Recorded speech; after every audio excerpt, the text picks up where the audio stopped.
Okay, hello, good morning. मैं अश्विनी कुमार और आज हम लोग पढ़ने वाले हैं क्लास 12th के इंग्लिश लिटरेचर। और जैसे कि आप जानते हैं कि हमारे पास अब नई बुक है, तो नया चैप्टर है और नया सिलेबस भी है। ठीक है, तो आज हम लोग पढ़ेंगे सेकेंड चैप्टर,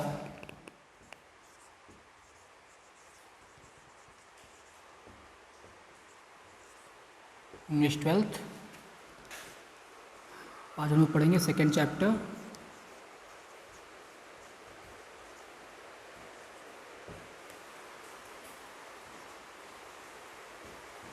लॉस्ट स्प्रिंग। ठीक है, तो आज हम लोग पढ़ने वाले हैं Lost Spring, stories of stolen childhood. ठीक है, स्टोरीज ऑफ स्टोलन चाइल्डहुड यानी कि इसमें कई बच्चों की बात की जाती है जिसमें उनके बचपन की बातें की जाती है। ठीक है, कि उनका बचपन कैसा है और वो कैसे जीते हैं, वो क्या करना चाहते हैं, क्या नहीं कर पाते, क्या अपॉर्चुनिटीज़ उनके पास होती हैं और क्या क्या नहीं होती। ठीक है, तो और उनके पास कितने सारे रास्ते हैं या फिर बिल्कुल नहीं हैं या फिर बंद कर दिए गए हैं सदियों से। ठीक है, तो उन सभी चीज़ों के बारे में हम लोग यहाँ पर पढ़ेंगे और इसको लिखा है अनीस जंग ने। ओके, तो ये कह सकते हैं कि ये कुछ ऐसे बच्चों की स्टोरी है जो कि कूड़ा बीनते हैं और साथ में घूमते हैं, उनके पाँव में चप्पलें भी नहीं होती हैं। ठीक है, फिर भी वो अपना सर्वाइवल यानी कि खुद को जीवित रखने का जो काम है वो करते रहते हैं। ठीक है, और हम वही लोग ये देखेंगे कि हमारे यहाँ जैसे कि कानून है, बनाया गया है कि बच्चों से हम लोग काम नहीं करवा सकते। ठीक है, तो बच्चों को हम लोग काम में नहीं लगा सकते, ये एक कानून है। लेकिन उसके बावजूद भी देखो यहाँ पर कुछ ऐसी चीज़ें होती हैं जो कि बिल्कुल भी उस पर विश्वास नहीं किया सकता, लेकिन हाँ ऐसा होता भी है। ठीक है, ऐसा होता है। ओके, हम लोग स्टार्ट करते हैं द टेक्स्ट। हम लोग पढ़ेंगे पैरा फर्स्ट। मैं इसलिए बता दूं क्योंकि ताकि क्या हो कि आप कंफ्यूज ना हो जाओ कि कहाँ से पढ़ा रहे हैं। Para first, why do you do this? I ask Saheb whom I encounter every morning scrounging for gold in the garbage dumps of my neighborhood. ठीक है, कहते हैं Y do you do this, आखिर तुम ऐसा क्यों करते हो? आई आस्क, मैंने पूछा, किसे? साहेब से। whom I encounter, जिसे मैं पाती हूँ, एवरी मॉर्निंग, हर सुबह, scrounging for gold in the garbage dumps of my neighbourhood, यानी कि मेरे जो पड़ोसी हैं वो जहाँ पर कूड़ा डालते हैं उस स्थान पर मैं इसको पाती हूँ कि ये या तो उन कूड़ों में कुछ रुपया खोज रहा होता है या मांग रहा होता है। ठीक है, मैं इसको हर प्रत्येक सुबह यानी हर सुबह मैं इसको पाती हूँ वहाँ पर। मैं उससे पूछा कि तुम ऐसा क्यों करते हो? Saheb left his home long ago, Saheb अपना घर छोड़ चुका है बहुत पहले। Set amidst the green field of Dhaka, his home is not even the distance mine. ठीक है, डिस्टेंस मेमोरी। अब जो ये कहते हैं, जो साहब है वो अपना घर बहुत पहले छोड़ चुका है। ठीक है, और उसका जो घर था वो हरे भरे खेतों के बीच में था और ये कह सकते हो कि उसके पास दूर दूर तक ऐसी कोई स्मृति नहीं है, उसकी कोई याद नहीं है। ठीक है, अब याद क्यों नहीं, देखते हैं। There were many storms that swept away their fields and homes, his mother tells him, उसकी माँ उसको बताती है कि there were many storms that swept away their field and homes, कि वहाँ पर बहुत तूफान बड़े बड़े आते थे। ठीक है, और जिसकी वजह से उनके जो खेत हैं, उनके जो घर है, सब तबाह हो गए। फिर दैट्स वाई दे लेफ्ट, इसी वजह से उन लोगों ने बांग्लादेश को छोड़ा। Looking for gold in the big city where he now lives, looking for gold. देखो गोल्ड का मतलब हम लोग सोने नहीं बोल सकते, मतलब कि हम लोग ये नहीं कह सकते कि भाई वो सब सोने की तलाश में यहाँ पर आ गए, है ना। ऐसा तो है नहीं कि हमारे यहाँ सोना बहता हुआ मिल जाएगा। ठीक है, तो मतलब क्या है, वो सब गोल्ड की तलाश मतलब धन की तलाश में। ठीक है, तो वो सब मतलब पैसों की तलाश में, यानी कि पैसा कमाने के लिए उन्होंने क्या किया, उन्होंने अपना घर छोड़ दिया। दैट्स वाई दे लेफ्ट, वो उन्होंने छोड़ दिया। Looking for gold in the big city, बड़े शहरों में पैसे कमाने के लिए। वेयर ही नाउ लिव्स, अब जहाँ वो रहते हैं, इन्हें वो जहाँ रहता है। I have nothing else to do, he mutters looking away. अब देखो वो दूसरी तरफ मतलब दूसरी तरफ देख करके वो बोलता है क्या, I have nothing else to do, मेरे पास इसके अलावा कुछ करने के लिए नहीं है। वो बुदबुदाया। गो to school I say glibly, realising immediately how hollow the advice must sound. अब देखिए कहा, उसने क्या कहा, जो राइटर उन्होंने क्या कहती हैं कि गो टू स्कूल, स्कूल जाओ, मैंने कहा ग्लिबली, ठीक है। ग्लिबली मतलब क्या हो गया, मैंने बहुत ही चतुराई साथ कहा है, ठीक है। रियलाइजिंग इमीडिएटली तुरंत ही उनको ये अनुभव हो गया, वो ये महसूस हो गया कि हाउ हॉलो, कितना खोखला एडवाइस यानी कि जो सलाह है उसको लगा होगा, ठीक है। मतलब आप ऐसे बच्चे को बोल रहे हैं जो कि कूड़ा कचरा में कुछ ना कुछ ढूंढता रहता है ना, तो आप उससे बोलते हो स्कूल जाओ, तो उसको भी लगता होगा कि कितना खोखली बात मैंने कह दी, उनको रियलाइज़ हो गया, ठीक है। तो हमारा फर्स्ट जो पैरा था वो यहाँ पर ख़त्म हुआ। हमारा second para,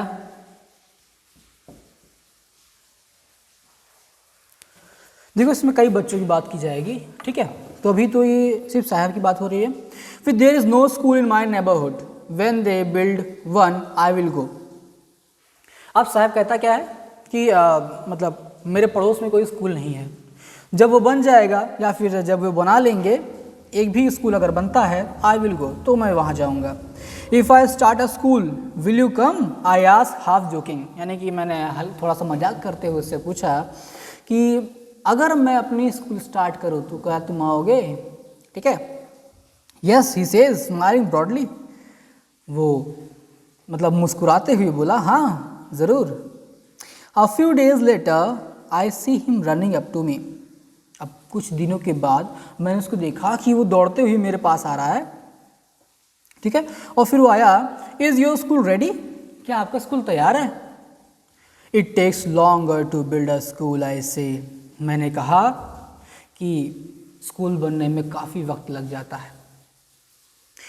Embarrassed at having made a promise that was not meant, अब मैं ऐसे वादे पर शर्मिंदा हो गई जिससे क्या मुझे अब शर्मिंदा होना पड़ा, ऐसे वादे से जिसका कोई मतलब नहीं था, है ना। अब इन्होंने कह तो दिया कि क्या मैं अपने स्कूल स्टार्ट कर, तो तुम आओगे, तो उसने कहा हाँ बिल्कुल आऊँगा। अब उसको लगा शायद स्कूल तैयार हो गया, वो बेचारा आ भी गया, है ना। तो उसकी मासूमियत पर और इन्होंने जो उससे मजाक किया था, है ना, अब उस बात पर ये खुद क्या शर्मिंदा हो रहे हैं। फिर but promises like mine abound in every corner of his blank word, but promises like mine, लेकिन जो प्रोमिसेस जो वादे मैंने किए थे, ठीक है, abound in every corner of his bleak word, अब ये कह सकते हो कि ये जो इनके वादे थे, है ना, उसके फीके संसार में हर कोने में पड़े होंगे। जैसे बहुत सारे लोग क्या होते हैं ना, जैसे सिर्फ एडवाइस देने की कोशिश करते हैं कि हाँ भाई तुम स्कूल क्यों नहीं जाते हो, स्कूल जाना चाहिए तुमको, है ना। तो अब इन्होंने कहा कि अब अगर स्कूल स्टार्ट हो जाए तो मैं जाऊँगा, बात सही कहा उन्होंने। और उसी बात पर इन्होंने कहा कि मैं स्टार्ट कर दूँगी तब तुम आओगे, उन्होंने कहा हाँ। अब इन्होंने मजाक उड़ाते हुए उनकी बात को कहा, देखिए अब इनको शर्मिंदा होना पड़ रहा है कि मैंने जो बात कही है उसका कोई मतलब नहीं, क्योंकि मैं कोई भी स्कूल स्टार्ट करने वाली नहीं थी, ठीक है। After months of knowing him, काफ़ी महीनों के बाद जब मैं उसको जानने लगी, I ask him his name, मैंने उसका नाम पूछा, साहिब आलम, ठीक है, साहिब आलम, उसने बताया अपना नाम साहिब आलम। ही अनाउंसेस, उसने घोषणा की। He does not know what it means, उसको बिल्कुल नहीं पता था या फिर वो बिल्कुल जानता ही नहीं था कि उसके नाम का मतलब क्या है। If he new it's meaning, अगर वो जानता था, अगर वो जान जाता इट्स मीनिंग की उसका अर्थ क्या है, लॉर्ड ऑफ द यूनिवर्स, मतलब ब्रह्मांड का मालिक, उसके नाम का मतलब था। अगर वह अपने नाम का मतलब जान जाता, he would have a hard time believing it, तो कह सकते हो उसको इस पर बिल्कुल भी विश्वास ना होता, ठीक है। तो उसके लिए बहुत मुश्किल होता कि भाई मेरा जो नाम है साहिब आलम, है ना, मतलब कि इस संसार का मालिक, और वो कूड़ा बीन रहा है ना, तो उसको बिलीव भी ना होता कि ऐसा नाम रखा गया उसका। ऐसा होता नहीं, आँख के अंधे, नाम नैन सुख है ना, तो उसी तरीके से यहाँ पर भी है। फिर if he new it's meaning, अच्छा ये तो हो गया, ठीक है। फिर unaware of what his name represents he roams the streets with his friends, an army of barefoot boys who appear like the morning birds, ठीक है, एंड डिसअपीयर एट नून। कहा अनअवेयर, अवेयर मीन्स क्या होता है, जागरूक होना, unaware means क्या, जो जागरूक नहीं है, ठीक है। मतलब अपने नाम का मतलब बिना जानते हुए, मतलब अपने नाम के अर्थ से अनभिज्ञ होते हुए, ही रोम्स द स्ट्रीट्स, वो सड़कों पर घूमता है, विथ हिज फ्रेंड्स, अपने दोस्तों के साथ, एन आर्मी ऑफ बेयरफुट, मतलब एक नंगे पाँव वाले लड़कों के साथ, यानी कि जब वो घूमता है तो उसके साथ ढेर सारे लड़के होते हैं जिसके पाँव नंगे होते हैं, ठीक है, उस पाँव में कुछ नहीं पहने रहते। Who appear like the morning birds, वो जो बॉयज़ हैं वो सुबह की चिड़ियों की तरह दिखते हैं, एंड डिसअपीयर एट नून, और दोपहर को गायब हो जाते हैं, ठीक है। जो उनकी आर्मी है बॉयज़ की, जो उनके फ्रेंड्स हैं, कहने का मतलब ये, तो वो बस सुबह दिखते हैं, फिर दोपहर हो क्या सब गायब हो जाते हैं। Over the months I have come to recognise each of them, अब लगभग महीनों के बाद I have come to recognise each of them, मैं उनमें से प्रत्येक को पहचानने लगी। Why aren't you wearing chappals, I ask one, मैंने उसमें से एक से पूछा तुम चप्पल क्यों नहीं पहने हो, ठीक है। My mother did not bring them down from the shelf, he answer simply, वो सीधा सा उत्तर देता है कि मेरी माँ ने अभी तक ऊपर से, यानी कि जो शेल्फ यानी कह सकते हो, एक अटारी कह सकते हो आप, या फिर छत के ऊपर से कह सकते हो, ठीक है। उसने कहा कि मेरी माँ जो है वो ताड़ या फिर ताक एक होता है, ठीक है, या फिर अगर हम कहें तो अटारी पर से उसको नहीं उतारा गया है, उसको उतार के नहीं दिया गया। फिर अब देखो हम लोग आते हैं थर्ड पैरा पर। तो हमारा जो थर्ड पैरा है, देखिए अभी तक हम लोगों ने एक के बारे में बात की, साहिब के बारे में, ठीक है। अब यहाँ पर आ गया एक ऐसे बंदे के बारे में, मतलब एक ऐसे बच्चे के बारे में जो चप्पल नहीं पहनता, ठीक है। तो ये उनसे पूछती हैं, even if she did he will throw them off, adds another who is wearing shoes that do not match. अब देखिए वो एक उसमें से एक ऐसा लड़का बोल पड़ता है उसके फेवर में कि जो वो लड़का है, ठीक है, मतलब सिंपली कह दें, वो बोलता क्या है, जो उसका फ्रेंड है जिसने खुद जो जूते पहन रखे हैं वो खुद क्या है, वो मिसमैच हैं, अलग अलग जूते हैं वो पहन के खड़ा हुआ है, और वो बोलता है उसके बारे में क्या है, even if she did he will throw them off, अगर वह ऐसा करती है, यानी अगर इसकी माँ उन चप्पलों को उतार के इसको दे देती है तो ये क्या करेगा, ये उनको फेंक देगा, ठीक है। और खुद जो है वो जूता पहन रखा है जो बिल्कुल अलग अलग है, ठीक है। When I comment on it, he shuffles his feet and says nothing. अब देखो, when I comment on it, जब मैं इस पर उस पर कमेंट करती हूँ, उसको बोलती हूँ, he shuffles his feet and says nothing. अपने पाँव को इधर उधर घसीटता है, अब बोलता कुछ नहीं है। I want shoes, कहता क्या है कि मुझे जूते चाहिए। Says a third boy who has never owned a pair of all his life, ठीक है। कहते क्या है, अब देखो उसमें से वो दूसरा नहीं बोलता है, अब इसमें जो तीसरा बंदा है, तीसरा बॉय है, लड़का, वो बोलता है आई वॉन्ट शूज़, मुझे जूते चाहिए, जो अपनी पूरी ज़िंदगी में कभी भी एक पेयर जूता नहीं खरीद पाया है, ठीक है।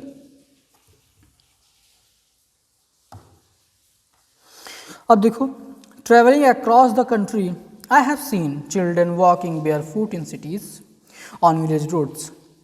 ट्रैवलिंग अक्रॉस द कंट्री यानी कि देश भर में घूमते हुए मैंने ये देखा है कि शहर में भी और गांव में भी कुछ लड़के होते हैं जो कि नंगे पाँव ही घूमते रहते हैं, ठीक है।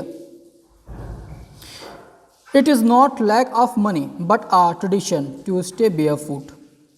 ये पैसों की कमी कारण नहीं होता, बल्कि जैसे कि एक ट्रेडिशन बन जाता है, एक परंपरा बन जाती है नंगे पाँव चलने की। इज़ वन एक्सप्लेनेशन, ये भी उसका एक शूज़ पहने क्यों नहीं, या फिर चप्पल उन्होंने क्यों नहीं पहन रखा है। I wonder if this only an excuse to explain away a perpetual state of poverty. मुझे आश्चर्य होगा कि अगर केवल यही वाले एक्सक्यूज़ वो भी बताते हैं तो, ठीक है, इन मतलब अपनी गरीबी के कारण जो बताते हैं, ठीक है, कि भाई मेरे पास चप्पल तो है लेकिन पहने नहीं है ना, या फिर मैं गरीब बहुत, मेरे पास चप्पल नहीं है वगैरह वगैरह। तो ये जो है ये हमेशा बनी रहने वाली एक प्रॉब्लम है जो नंगे पाँव लोग चलते हैं, ठीक है। तो ये कह सकते हो कि यही एक बहाना नहीं है, बहाने कहीं भी हो सकते हैं, है ना। कुछ लोग उसको परंपरा बना देते हैं, बिना पाँव के मतलब बिना चप्पल के निकल जाते हैं नंगे पाँव घूमने के लिए, है ना। तो कुछ लोग ऐसे भी होते हैं, कुछ लोग गरीबी के कारण भी होते हैं, तो कई एक्सक्यूज़ यहाँ पर हो सकते हैं। कहने का मतलब ये है। फिर हम लोग आते हैं पैरा नंबर 4 पर।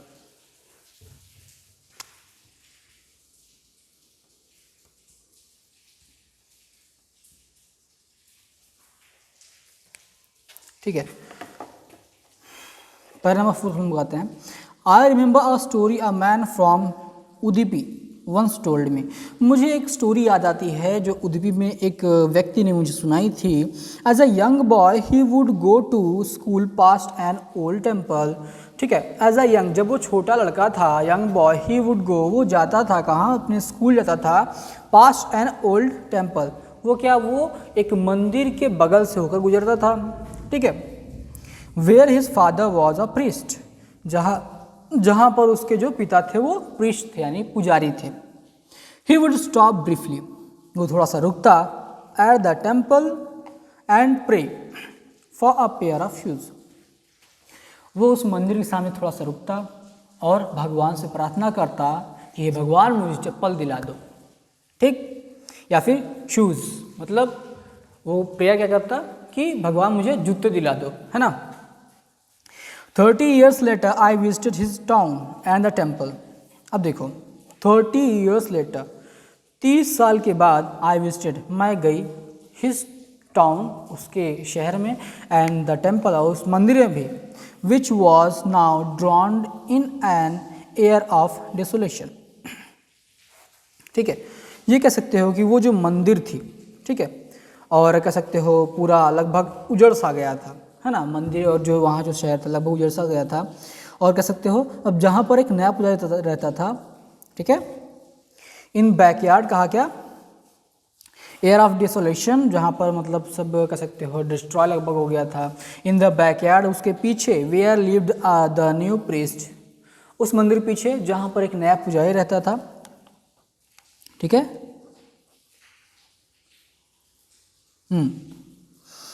There were red and white plastic chairs, वहाँ पर लाल और सफ़ेद कलर की प्लास्टिक चेयर्स भी थी। A young boy dressed in grey uniform, एक छोटा लड़का था जिसने ग्रे कलर का यूनिफॉर्म पहन रखा था। Wearing socks and shoes, उसके पास सॉक्स यानी कि मोजे भी थे और जूते भी थे। Arrived panting and threw his school bag on a folding bed, ठीक है, वो क्या, अराइव्ड पैंटिंग, पैंटिंग मीन्स क्या, हाफना, ठीक है, and through his school bag, वो हाफते हुए आया और अपना जो बस्ता है, ठीक है, यहाँ जो बैग है उसको फोल्डिंग पलंग पर फेंक दिया।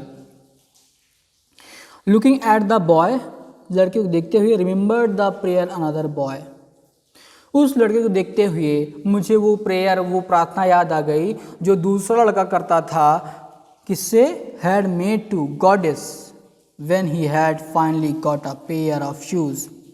ठीक है, मुझे लड़का था जब वो भगवान से प्रार्थना करता था, छोटा लड़का है ना, जो प्रार्थना करता कि भगवान मुझे जूते दिला दो, ठीक है, कह सकते हो। उस समय जो देवी जी ने जो प्रार्थना की थी और फाइनली इस बच्चे को क्या मिल रहा है, शूज़ मिल गया, उस बच्चे को ना सही शायद इसको मिल गया। अब finally got up a pair of shoes, let me never lose them, मैंने कभी नहीं खोऊंगा। The goddess had granted his prayer, अब जो गॉडेस थी यानी जो देवी थी, उन्होंने क्या, उसके प्रेयर को स्वीकार कर लिया, मान लिया और उसको दे दिया। Young boys like the son of the priest now वोर शूज़, अब यंग बॉयज़, छोटे बच्चे जो कि उस प्रीस्ट यानी उस पुजारी के लड़के की तरह हैं, नाउ वोर शूज़, अब वो सब भी जूते पहनते हैं। But many others like the rag pickers in my neighbourhood remain shoelace, लेकिन अब भी मेरे पड़ोस में क्या, हाँ, but many others like the rag pickers, rag pickers means क्या होता है, कूड़ा करकट बीनने वाले, ठीक है।